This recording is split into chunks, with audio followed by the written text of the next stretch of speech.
Hi friends, welcome to 1C Recipes and Vlogs. இதுவரைக்கும் நீங்கள் நம்ம சேனலை சப்ஸ்கிரைப் பண்ணலை அப்படின்னா சப்ஸ்கிரைப் பண்ணிடுங்க. கூடவே பெல் ஐக்கானையும் கிளிக் பண்ணிடுங்க. இன்றைக்கி நம்மளோட சேனலில் ஒரு சூப்பரான வீட்டிலையே ரொம்ப டேஸ்டியான சாம்பார் பவுடர் எப்படி செய்கிறதுன்னு தான் இந்த வீடியோவில் நம்ம பார்க்க போகிறோம். நான் இன்றைக்கி இந்த வீடியோவில் காமிச்சிருக்கிற மசாலா பவுடர் பார்த்திங்கன்னா 1 month வரைக்கும் வச்சு யூஸ் பண்ணுற மாதிரி மெஷர்மெண்ட்டில் பண்ணியிருக்கேன். உங்களுக்கு கொஞ்சம் அதிகமாக வேணும் அப்படின்னா அந்த இன்க்ரீடியன்ஸோட அளவை கொஞ்சம் அதிகப்படுத்திக்கோங்க. எவ்வளோ நாள் வேணுமோ அதுக்கேற்ற மாதிரி. இந்த சாம்பார் பவுடர் கடையில் வாங்குகிற சாம்பார் பவுடரை விட ரொம்ப டேஸ்ட்டாக இருக்கும். கண்டிப்பாக ட்ரை பண்ணி பாருங்கள்.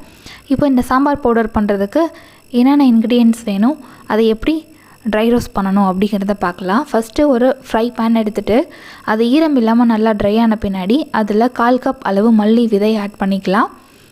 இந்த மல்லி விதை வந்து நல்லா ஃப்ரெஷ்ஷாக இருக்கிற மாதிரி பார்த்து வாங்கிக்கோங்க. ரொம்ப பழசாக இருந்தது அப்படின்னா அந்த மசாலா பவுடரோட டேஸ்ட்டுமே கொஞ்சம் நல்லா இருக்காது. அதனால் ஃப்ரெஷ்ஷான மல்லி விதையை பார்த்து வாங்கிக்கோங்க. அந்த மல்லி விதை நல்லா வாசனை வர வரைக்கும் வறுக்கணும். ப்ளஸ் லைட்டாக கலர் மாறும். அந்த ஸ்டேஜ் வந்த உடனே ஃப்ளேம் ஆஃப் பண்ணிவிட்டு தனியாக ஒரு பிளேட்டில் கொட்டிடலாம். இப்போது இதே பேனில் அடுத்து மிளகாய் வத்தல் சேர்த்து ஃப்ரை பண்ணி எடுக்க போகிறோம். ஃப்ளேம் ஆஃப் பண்ணிடுங்க. மிளகாய் வத்தல் வறுக்கும் பொழுது ஃப்ளேம் ஆனில் இருக்க தேவையில்லை. அந்த பேன் ஹீட்லேயே அந்த மிளகாய் வத்தலை வறுத்தா போதும். காரத்துக்கான மிளகாய் வத்தல் 6 ஆட் பண்ணியிருக்கேன். அடுத்து இந்த மசாலா பவுடருக்கு கொஞ்சம் கலர் தரதுக்காக 3 காஷ்மீரி மிளகாய் வத்தல் ஆட் பண்ணியிருக்கேன். இந்த காஷ்மீரி மிளகாய் வத்தல் இருந்ததுன்னா ஆட் பண்ணுங்கள், இல்லாட்டி தேவையில்லை. நம்ம தனி மிளகாத்தூள் கூட சேர்த்துக்கலாம் கலருக்காக. இப்போ இந்த மிளகாய் வத்தல் அந்த பேனில் இருக்கிற ஹீட்லேயே வறுத்தாச்சு. அதையும் ஒரு பிளேட்டில் கொட்டிட்டோம். அடுத்து ஒரு சில இன்க்ரீடியன்ட்ஸ் பார்த்திங்கன்னா சேர்த்து ஃப்ரை பண்ணுற மாதிரி இருக்கும், ஒரு சிலது தனியாக ஃப்ரை பண்ணுற மாதிரி இருக்கும். அந்த மாதிரியும் இந்த வீடியோவில் நான் கிளியராக எக்ஸ்பிளைன் பண்ணியிருக்கேன். அதுபடி ட்ரை பண்ணுங்கள்.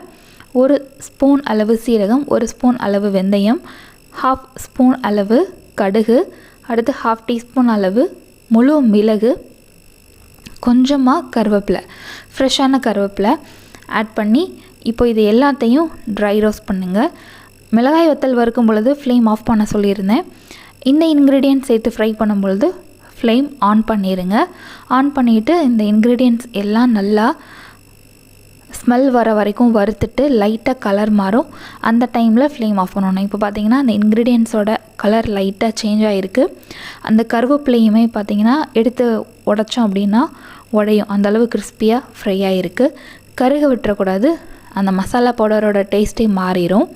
இப்போ அந்த ஃப்ரை பண்ண கடுகு வெந்தயம் அது எல்லாத்தையும் அந்த பிளேட்டில் கொட்டியாச்சு. அடுத்து அதே கடாயில் மறுபடியும் ஆன் பண்ணிடுங்க. ஆன் பண்ணிவிட்டு அதில் 1 டேபிள் ஸ்பூன் அளவு துவரம் பருப்பு ஆட் பண்ணியிருக்கேன்.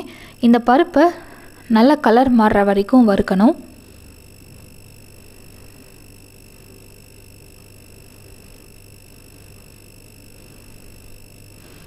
கலர் நல்லா மாறி இருக்கு. இதையும் அந்த பிளேட்டில் நம்ம எடுத்து வச்சிடலாம்.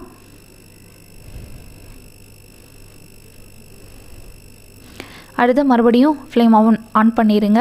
அதே கடாயை அடுப்பில் வச்சிடலாம். அடுத்து 1 டீஸ்பூன் அளவு கடலைப்பருப்பு, 1 டீஸ்பூன் அளவு உளுந்து.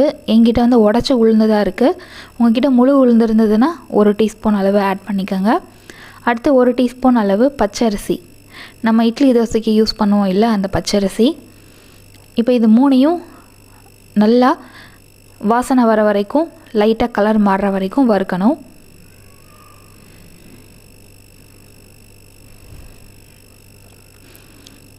கலர் நல்லா மாறி வருது. ரைஸும் நல்லா பொரிஞ்சிருக்கு. நம்ம முன்னாடி ஆட் பண்ணதுக்கும் இப்போக்கும் ரைஸ் வந்து டிஃப்ரெண்ட்டாக இருக்கும். பொரி மாதிரி எலும்பி வந்திருக்கும். இப்போ நம்ம ஃப்ரை பண்ண எல்லா இன்க்ரீடியண்ட்டையும் ஒரு பிளேட்டில் கொட்டியாச்சு.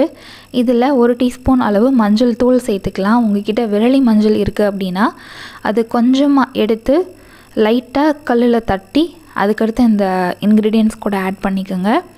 அடுத்து பெருங்காயத்தூள் 1 டீஸ்பூன் அளவு ஆட் பண்ணிக்கோங்க. உங்கள்கிட்ட கட்டி பெருங்காயம் இருந்தது அப்படின்னா ரொம்ப சின்ன சைஸ் அளவு ஆட் பண்ணிக்கோங்க. மசாலா பவுடர் அரைக்கும் பொழுது அதாவது இது கூட சேர்க்குறதுக்கு முன்னாடி லைட்டாக பேனில் இருக்க ஹீட்டில் லைட்டாக வறுத்துட்டு அடுத்து இந்த இன்க்ரீடியன்ட்ஸ் கூட வச்சுருங்க. அடுத்து நம்ம மிக்சியில் சேர்த்து அரைக்கலாம். ஆறுன பின்னாடி தான் அரைக்கணும், சூடோடு அரைக்கக்கூடாது. மிக்சி ஜாருமே ஈரம் இல்லாமல் நல்லா ட்ரையாக பார்த்து எடுத்துக்கோங்க. அடுத்து நம்ம எடுத்து வச்சுருக்கிற இன்க்ரீடியன்ட்ஸ் எல்லாம் அந்த மிக்சி ஜாரில் சேர்த்துடலாம். மிளகாய் வத்தலை இந்த மாதிரி 2ஆக உடச்சி போட்டிங்க அப்படின்னா அந்த மிளகாய் வத்தல் வந்து அரைப்படாமல் இருக்காது, ஃபுல்லாக க்ளீனாக பவுடராக அரைஞ்சிருக்கும். அதுக்காக உடச்சி போட்டுக்கலாம். இப்போது இதை நல்ல ஃபைன் பவுடராக அரைச்சி எடுத்துகிட்டு வரலாம். அரைச்ச பின்னாடி அந்த பவுடரோட கலர் எப்படி இருக்குன்னு பார்க்கலாம்.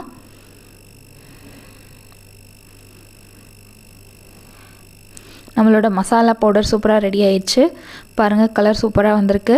உங்களுக்கு இந்த கலர் வேணாம், இன்னும் கொஞ்சம் ரெட் கலரில் இருந்தால் நல்லாயிருக்கும் அப்படின்னு நினச்சிங்கன்னா தனி மிளகாய்த்தூள் அல்லது காஷ்மீரி மிளகாய்த்தூள் தனியாக கூட சாம்பார் செய்யும் பொழுது ஆட் பண்ணிக்கலாம். இந்த சாம்பார் பவுடர் ரெசிபி கண்டிப்பாக உங்கள் வீட்டில் ட்ரை பண்ணி பாருங்கள்.